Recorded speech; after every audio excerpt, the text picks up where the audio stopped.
আসসালামু আলাইকুম। আমি চলে আসলাম ধুলাইখাল গরুর হাটে। তো এক বিক্রেতার সাথে আমি একটু কথা বলতে চাই।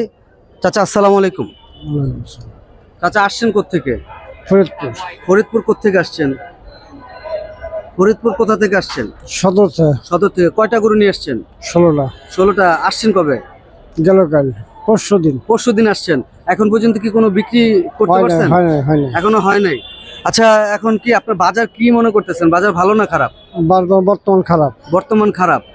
তা আপনার এটা এই যে এই লাল এই গরুটার আপনার দাম চাচ্ছেন কত? 350 3,50,000 টাকায়। আর কোনো দাম বলছে? কাস্টমার দাম বলছে? বলছো 270। 2,70,000 বলছে, আপনি দেন নাই।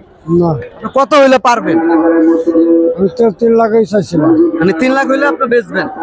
দর্শক আপনারা দেখতেই পারলেন, মুরব্বী 3 লাখ টাকা হইলে এটা সেল করবে। তো 2,80,000 টাকা পর্যন্ত তাকে বলা হয়েছে, সে বিক্রি করে নাই। তো আপনারা যদি কেউ নিতে চান অবশ্যই ধুলাইখাল দয়াগঞ্জের মোচরে নেমে একটু সামনে আসলেই আপনারা পেয়ে যাবেন। ধন্যবাদ।